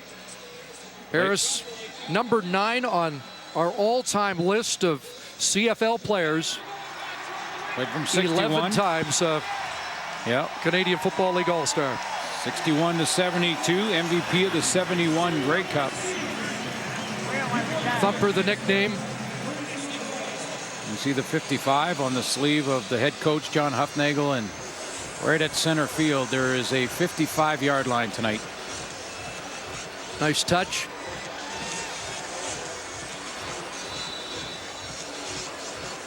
MVP of the 71 Grey Cup.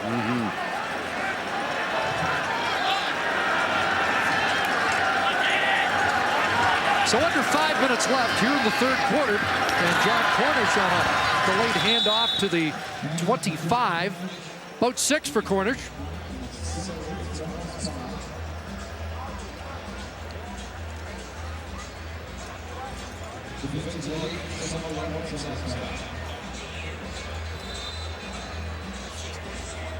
So the Grey Cup combatants, 20 to 16 in late November last year.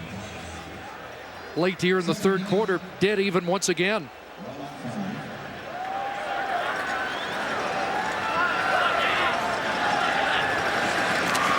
Second down, here comes the heat. Mitchell gets it away. And a sure tackle at the 30-yard line on Joe West. No, the And panel, will he be short of the first down? He will. panel, Chris, talked about at the beginning of the show that when you're a Grey Cup champion, you have to fight complacency. You have to fight sort of living on your laurels and get back and roll up your sleeves and get back to work. And that's not to suggest that this Calgary team has looked sloppy or anything like that tonight. But it's back to square one and step one for this football team. And they now have the bullseye square in the chest of every one of those jerseys. Every team gunning for the champion. None more than the team that faced it tonight. Good boot by Maver into the wind, which may not be as big a factor. 51-yarder into the wind, and Banks contained, brought down at the 39. 70th season of Calgary Stampeder football. And coming off that Grey Cup title, and one of the poignant moments when John Hufnagel put on the jersey of the late John Forzani as a tribute to a former Calgary Stampeder great. And there are the flags of all of the Grey Cup champions for the Calgary Stampeders in team history. Can they repeat? Trying to do that for the first time. There's the hitch. And they get it into the hands of the burner. And Brandon Banks run out by Raymond as he stepped over that Wayne Harris 55 and into Calgary territory at the 54. So difficult to repeat. As hard as it is to win, it is that much harder to repeat. As I mentioned, every team gunning for you. You're at the top of the mountain. Montreal Alouettes, the last team to do it. That was a while ago now. 16 for number 16. Ticat first down, and now Holly crashing down to the 49. Seen a lot of Ray Hawley. Not surprising. I mean, he's trying to pick up the offense as quickly as possible. Ken Austin said he's done a nice job of doing that, understands the protections, and that was his #1 priority. Academic All-American. Yeah. I guess that's standard at Louisiana Tech, but it is standard for what Ken Austin demands out of his players. They have to have that high football IQ to play in his offense. 2nd and 6. Underneath. Sinkfield's got the catch in front of Buddy Jackson, and it's another Ticat first down. 10 for Sinkfield, who was the target on the Raymond interception. Nice throw here for Zach Clare as he steps up. And you see the nice passing lane he had. Jake Olson kicking his man out. Back into the tempo. Took a while to deliver this, and it will sail long. Intended for Tyquan Underwood. One thing I have seen more tonight than I think I did in any game last year is zone coverage. And you know, that's Keon Raymond basically jumping that route. You saw the down on the goal line when Andy Fantus got hit from Buddy Jackson. Is that a response to the rule change? Yeah, I think you'll see more zone. I mean, if you're going to play man and want to play press, you're going to have to come up. Rich Stuber would have to ask his defensive backs to come up and jam at 5 yards. That declares to the quarterback early what you're playing. 2nd and 10. Should be in Medlock range, but one more. And big catch there. There's a terrific catch for Terrence Tolliver.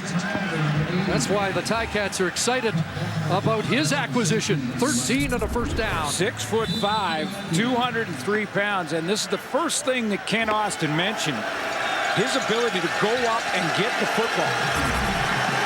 5th catch for the former LSU Tiger. Ball batted in the air, and Hughes got a mitt on that as he continues to disrupt this Ticat offense. Came out and talked to Catherine at halftime, basically saying, we have to play better. This after a first half where Charleston Hughes had 4 tackles, 2 sacks, and a knockdown. Just adds another knockdown there. I don't know, he can sign his painting at the end of tonight. But trying to lead the young guys. I don't think it's coincidence that Sean Lemon and Cordero Line it up in the NFL after great years playing on the bookend of Charleston Hughes.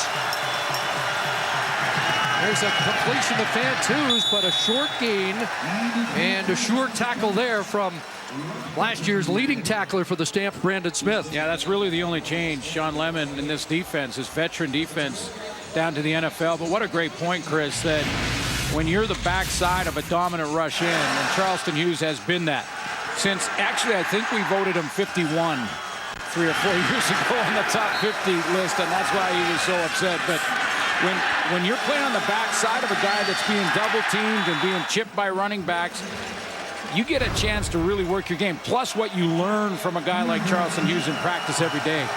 30-yard field goal attempt under the hold of Matt Coates, and Medlock puts it through, and the Ticats on the final play of the third quarter have reclaimed the lead.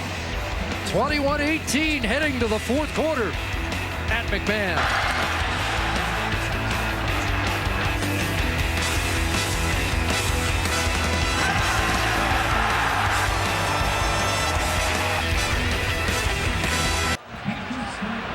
Ticats didn't go on offense in the first quarter for 10 minutes, but they had the football in the third quarter for over 11 minutes.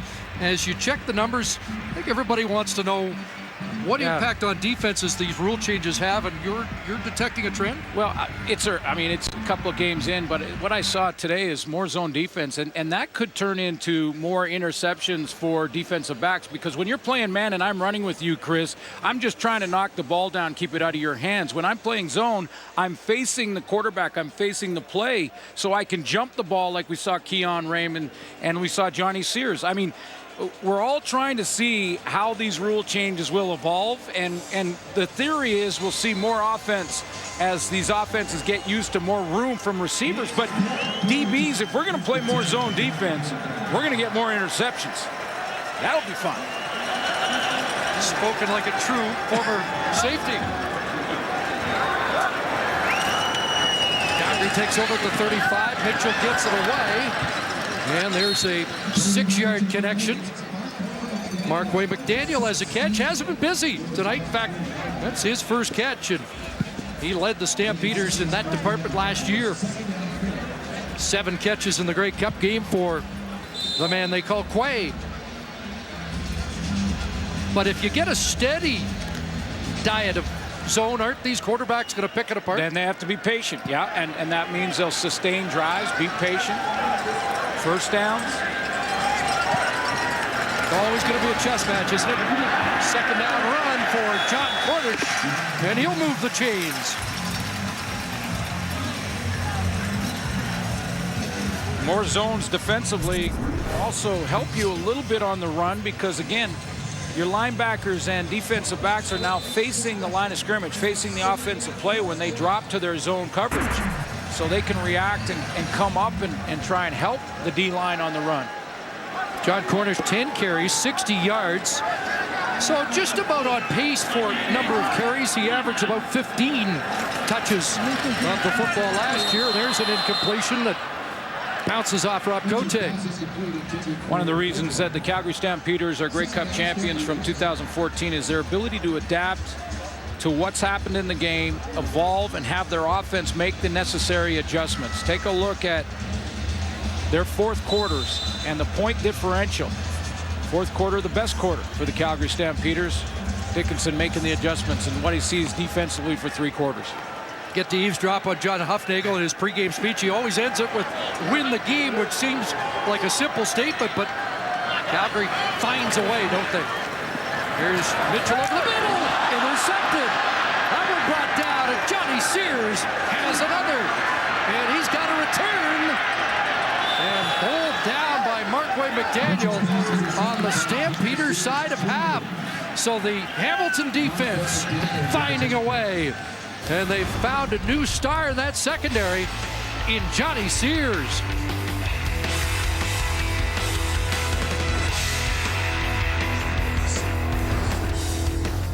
Johnny Sears, couple of interceptions in his Ticat debut.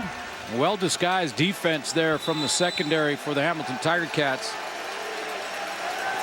Bunch formation to the far side of the field. Hamilton starts. First down at the Stampeder 52. Pitch to Holly. That wide side following the cluster of receivers down to the 48 and has 4. Tough to tell if this is a true zone or just a real loose man, but you can see those 3 players dropping back. Johnny Sears is one of them, giving a lot of room, but they're facing the offense. They're facing the line of scrimmage, so they can play the ball. Jump the football when it's thrown. That one a little overthrown from Bo Levi Mitchell. Johnny Sears right there facing the play, can make the play on the ball. Stay in the middle and then disperse. Second and 6. Calgary sends an extra man. Caleros gets it away and has a completion. Big catch by Bakari Grant with Brandon Smith in close proximity.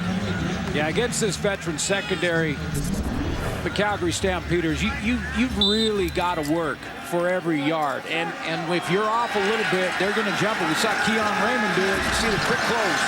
14 for Grant. Holly taken down in the backfield.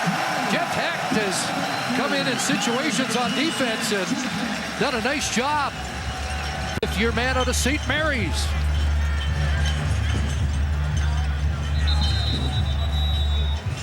And a loss of 3 on the play, and Juwan Simpson has to get attention. 8-year vet out of Alabama. Looks like he got clipped from behind. Offensive lineman trying to get a block on him. I don't know if it was Jake Olson, that left tackle. See Glenn Love, number 36. He'll come in to replace Simpson. But this may take some time to work on the middle linebacker of the Stampeders. Will step out. 21-18, Ticats. Fine work they do, and there's how the sack tally ended last year. 3 apiece so far in this season opener. Simpson will get more attention on the sidelines. 2nd and 13. From the pocket, Caleros steps up with flags. Sidesteps Deron Mayo, and then gets taken down by Freddie Bishop. 11 for Caleros. He'd be too short of a first down. Well, let's wait for the flag. Procedure, Ticats, the preliminary indication. Procedure, Hamilton, number 80. 5-yard penalty, repeat, 2nd down. That's Tolliver. He's been flagged at least a couple of times. And he'll head to the bench.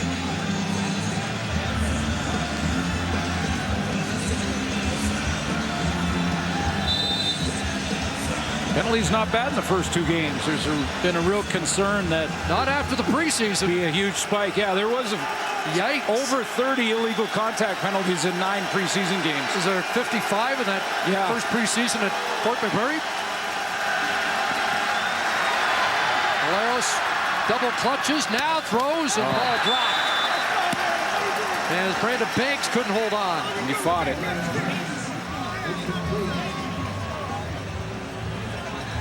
So it'll be 3rd down and a decision for Kent Austin. Looks like the punt team comes on. It is a tough decision, though. I mean, for most kickers, you would think it's out of range, but into the wind might be the that's determining factor, because that's clearly part of it. Because and you know, it's not a bad wind. I mean, you look at the flags on the goalpost; it's barely moving. But Medlock was making 55, 58 yarders in warm-up, and he was making them by 10+ yards. But Kent Austin's going to play the field position game. Look for the pin here with Tim Brown back at his 10. Trying to keep it out of the end zone.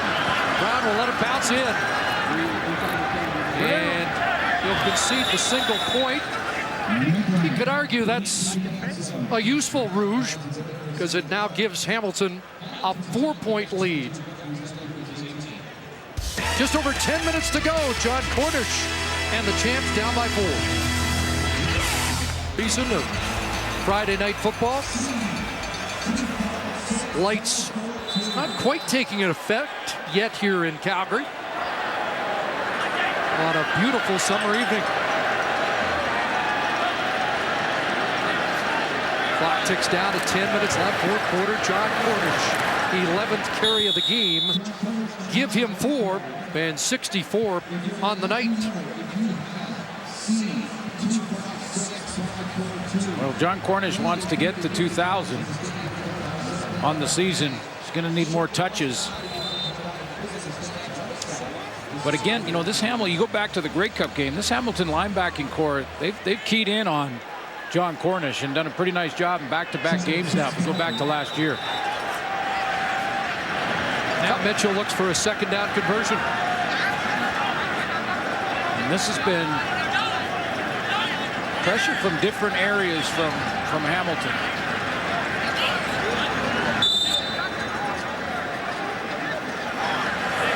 Brad Erdos from Simon Fraser in at left guard now for the Stampeders.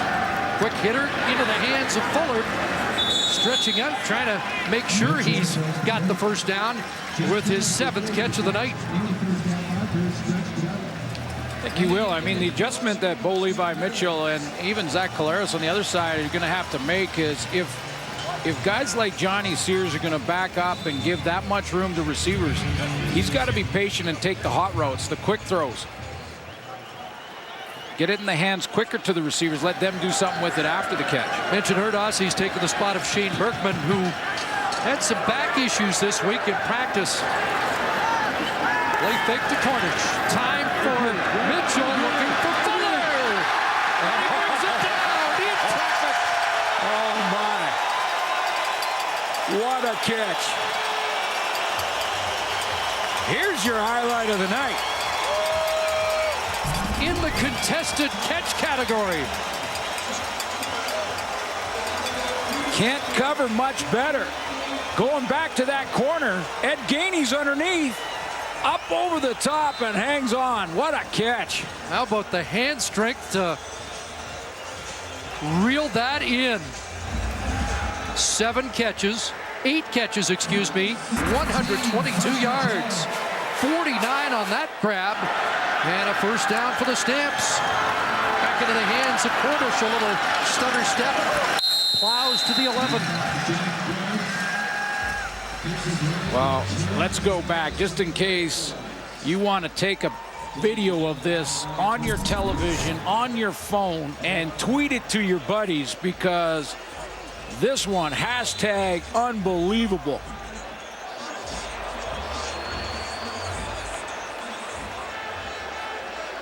Courtney Stephen over the top, tried to help, didn't matter. So 2nd and 5. Short drop, quick hitter, pulled down, and ridden out is Rogers. A little acrobatic work to avoid the sign and get a first down, or at least right on the stick. And they are moving the chains. It'll be 1st and goal. There's the quick hitter that I was talking about from Bo Levi Mitchell. Little safety blitz up there from Craig Butler. Knows the blitz is coming. He's got it blocked from John Cornish. One guy free in the middle, but gets it out of there quickly on the hot route to Eric Rogers. 3 catches, 50 yards for Rogers. 1st and goal, Stampeders. On the Hamilton 7. Kick to Cornish. Ducked off. And Cote brought down at the 2 by Eric Harris. Pretty much every team in the league runs this play. They line up their tight end on one side. That's Rob Cote, and then they shoot him out the backside. So there he is there, and they'll shoot him out this way and hope that the guy covering him gets caught crossing and runs into a teammate. In this case, it was Eric Harris, but he got there in time. Hassan Azimi is checked in on that defensive line for the Ticats. 2nd and goal. It'll be Cornish. And to the goal line. No signal. And it looks like it's going to be 3rd and 1. And decision time for John Hufnagel. That hole closed quickly. You could tell what Cornish saw. I mean, he saw a little bit of a seemed to hit as he made that break to the left, that cut to the left. Ball never crosses the plane. Simone Lawrence steps up in the hole. Big tackle. Butler there on the scene as well. Remember, the Stampeders were stopped on a 3rd down gamble earlier with Drew Tate. He was stuffed in to the goal line, and no signal yet. And they're ruling he didn't break the plane. And the Ticats have a goal line stand here to hold the lead. Big Ted Laurent in the middle of things. And we will likely get a review to confirm the ruling on the field. Well, you're right about Ted Laurent. Ted Laurent gets low, and he just shoots under that offensive line, creates the problem for Cornish, or excuse me, for Tate, as Cornish is trying to push him from behind and get him in. Simone Lawrence helping the officials while putting the stop to the play, and no way you're going to see all that. Fans here convinced that he got a piece of the goal line, but there's nothing there that would indicate that. Tate holding on to the football. He scored 10 during the regular season last year. He was virtually automatic. He may be 0 for 2 here in the first game of the year.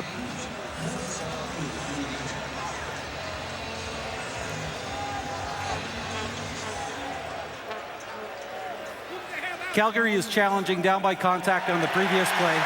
We'll review the play. Well, that first angle we showed, I don't know that there's any evidence there to overturn this play.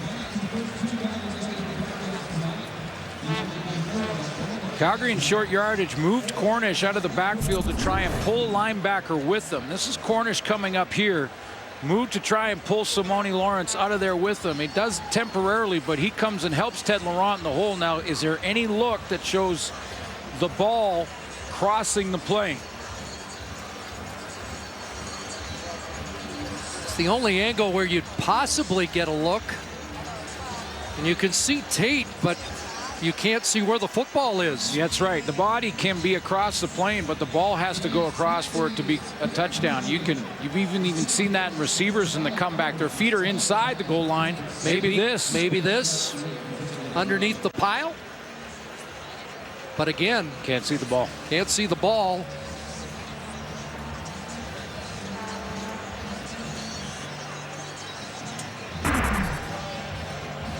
Ruling on the field was a Ticat stop.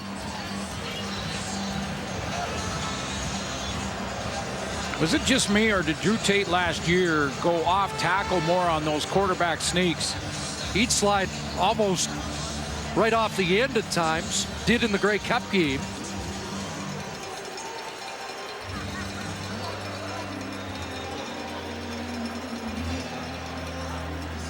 But twice tonight, not enough, it would appear. After review, there is insufficient evidence to overrule the call on the field. The ruling on the field stands.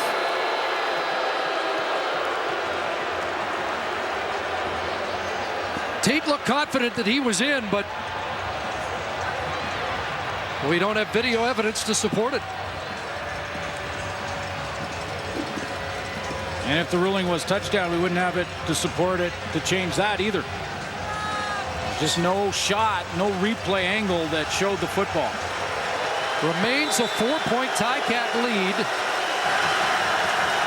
And they start from their 1. Out of his end zone, and Buddy Jackson with a quick jump on it. Too quick. Bumped into Tolliver, and they get some breathing room with a first down up at the 7. This play has nothing to do with the rule change. Pass interference, Calgary, number 38. 10-yard penalty, first down. Rule change is regarding illegal contact. Ball was thrown to Tolliver, so that's just pass interference, and had to slow it down. It was very close, but it was early. LSU against South Carolina. Those two may have had battles in the past in the SEC. Next to the ball out at the 11-yard line.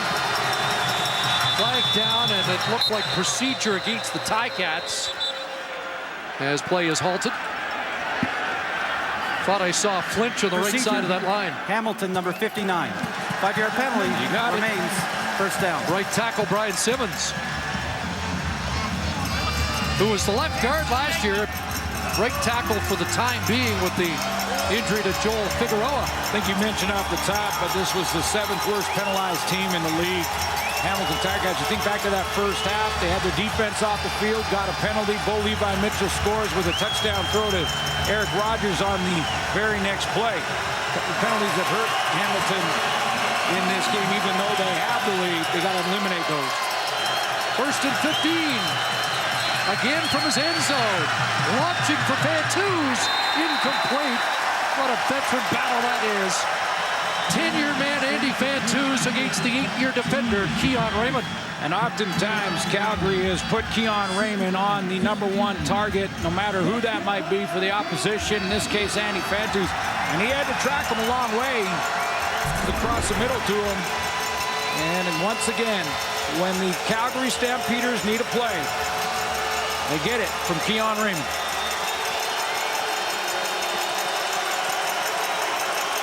Well, this one of the big plays of the football game.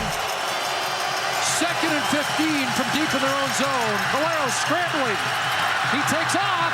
Jeff Hecht after him. Slows him up, and Brandon Smith finishes him off. Check that, Jamar Wall with the tackle. The other all-Canadian defensive halfback in that Stampeder secondary. Take a look again, and Caleros, he needed to get the corner to get a chance here. Jeff Hecht is the guy who's going to cut him off first, number 27. Bakari Grant's trying to find a guy. If he just turns back, he's got a chance to spring his quarterback. Doesn't do it in time, and now he just sort of looks like he's trying to find a spot. But Caleros had already gone across the line of scrimmage and was just trying to get what he could. Jeff Hecht had a good night. And now standing at his goal line, headlock, wind not really a factor at this point of the night. Not a great kick. Tim Brown with a crease and down to the 36.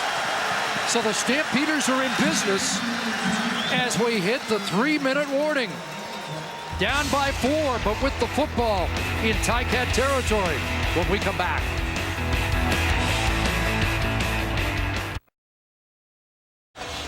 One touchdown defensively. What will that catch from Jeff Fuller? Wow. 8th of the game for Fuller. Down by 4. Looking for a touchdown, and Eric Rogers took a peek, looked away, and drops the ball. It'll be 2nd and 10. Emmanuel Davis was in the neighborhood. Against zone defenses on these little curl routes, receivers are going to want to try and make something happen after they catch it. And that time, Eric Rogers just took that peek before he had secured the ball. Simon Charbonneau-Campo checks into the offense. Critical 2nd and 10.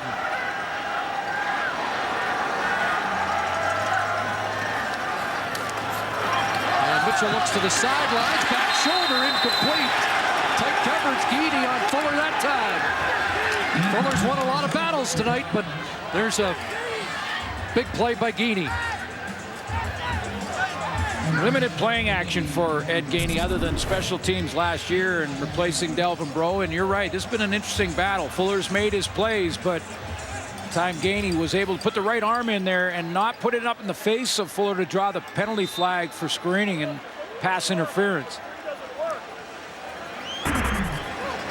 So John Huffnagel feels there's plenty of time, and they'll kick the field goal here to get within 1.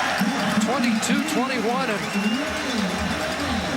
put the onus on the defense to get the ball back with, again, lots of time on the clock. 2016, and the way that Grey Cup game ended a year ago. Calgary Stampeders, champions. Right now, Zach Caleros has a chance to take a step towards eliminating those memories. Put together a drive here. Eat up that 235.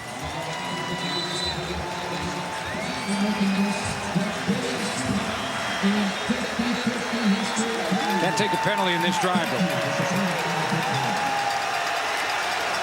Trying to nail it down. How much time can they take off the clock, and can they enhance the lead? They go to the reliable Andy Fantus for 6 just beyond the 40-yard line.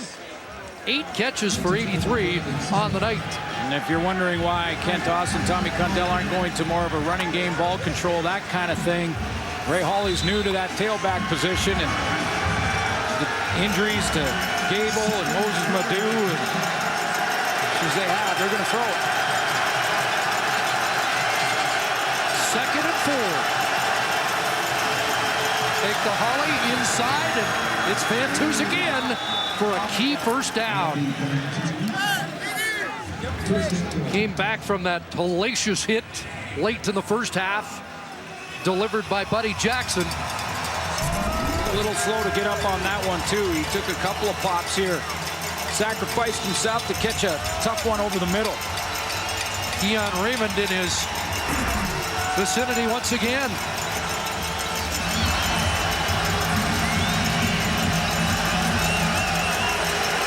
Just another Andy Fantus kind of night.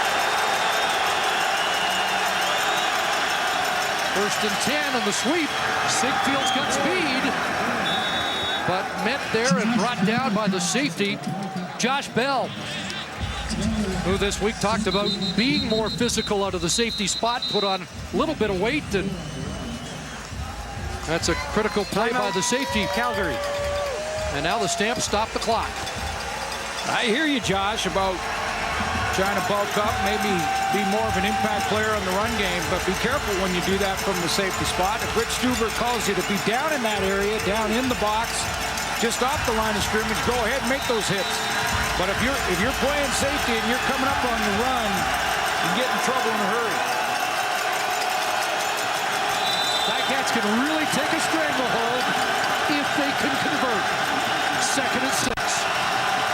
4 receivers wide side, and the slant is caught. Sigfield clutch. First down, Ticats in Calgary territory. Well, this time they bring Josh Bell down low, and they're going to run that little slant in here to Sigfield. And again, he battles with Keon Raymond, who jumps it and gets there. But that ball thrown right where it had to be from Zach Collaros. Low so Sigfield could protect it with his body and didn't let Keon Raymond come up over the top and knock it out of there. Was a flag on the play. Contact, Calgary number 14. The penalties decline. First down. 5 catches, 76 yards for Sigfield.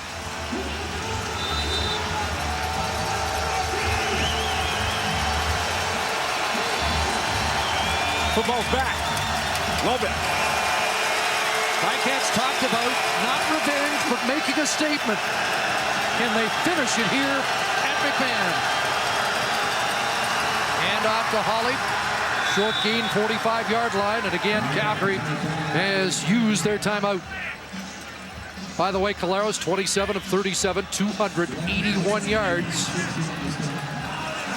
And one more first down might do it. Calgary right here, right now. This is where you lean on guys like Charleston Hughes.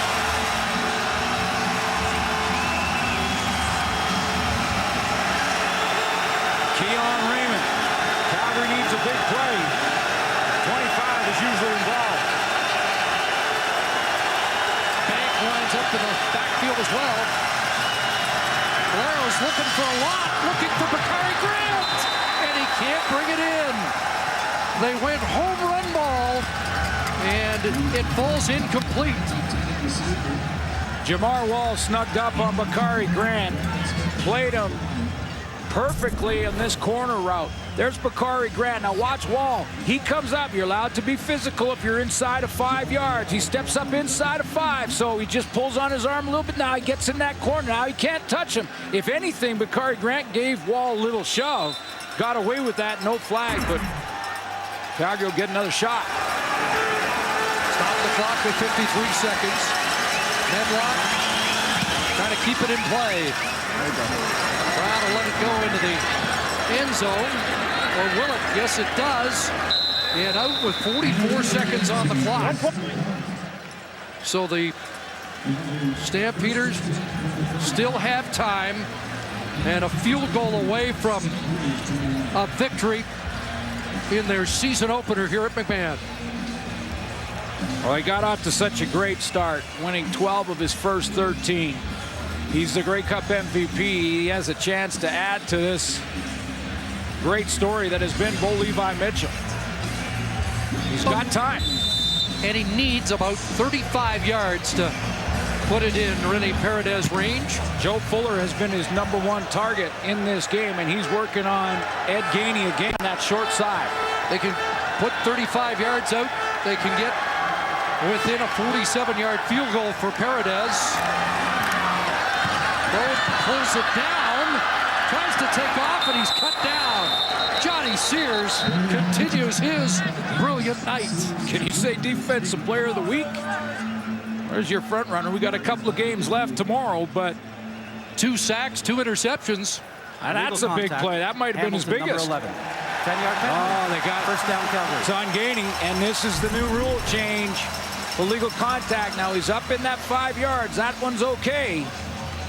That's not. You can't impede the receiver, redirect him, initiate contact after 5 yards.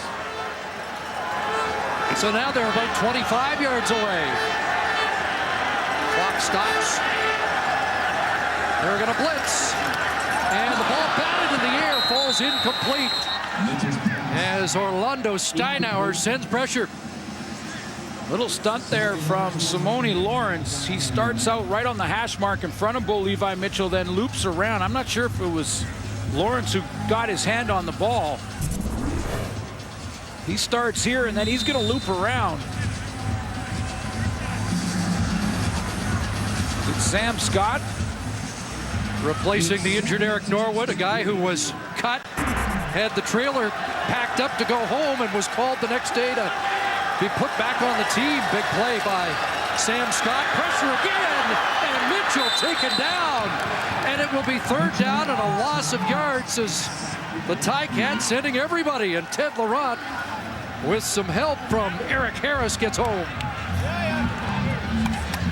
Boy, this is great play calling by Orlando Steinauer, who has called so many different looks, different types of blitzes.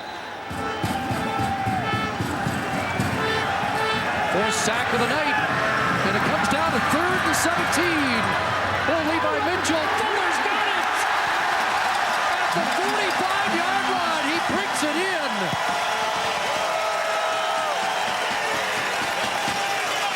Third and 17, and Mitchell goes to his favorite target for 28 yards.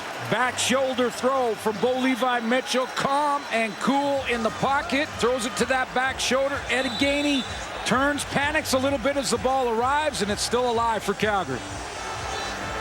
Right now to be a 52-yarder for Paredes. Longest last year was 47. Short drop. Rodgers the catch. They're going to mark him inside the 40. So now you're in field goal range and time for one more play. Slight breeze, and does Bo just try to get to the middle of the field and kneel down here? Clock running though. Quick hitter. And it's bumped out 1st down, and they'll stop it with 3 seconds to go. And a flag comes down at the end of it. And is that going to put it in even better field position? Or is it going against Calgary? What's the flag? Objectional conduct, Calgary, number 38. Wow. Penalty, 1st down, Calgary. 38's on the bench. That's Buddy Jackson.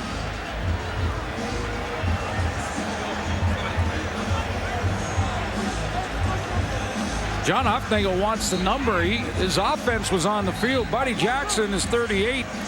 That had to come something he did or said from the bench. Clearly a penalty from the bench. The ball now, where are they going to spot the football?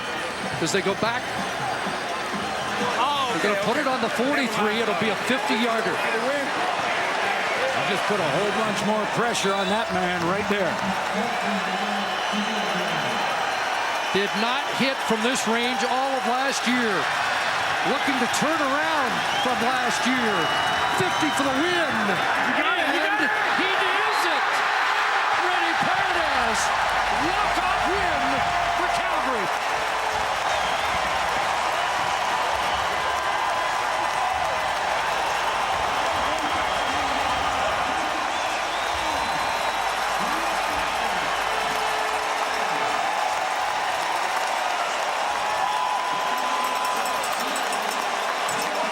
Just 73.3% last year. Paredes back on track in a clutch kick for the win. No doubt. When it left his foot right down the middle, Jeff Fuller, what a game he has had tonight. Drew Tate knew it immediately. The ball hasn't gone through the uprights when he's celebrating. Just win the game. And again, Calgary finds a way. Now time for the player of the game. The Nissan Titan player of the game is Jeff Fuller. Just catch after catch, including a beauty late in the game in the second half. And then that 3rd and 17. This was the pretty catch over the top in a double team. And the 28-yarder on 3rd and 17 sets up the game-winning field goal. 9 catches, 148 yards, and nothing bigger than a conversion on 3rd and 17 to get them into range. Kind of gave you hope for in a Grey Cup rematch. Going to be a very interesting year. Stamps still champs as they win this one 24-23. So long from McMahon.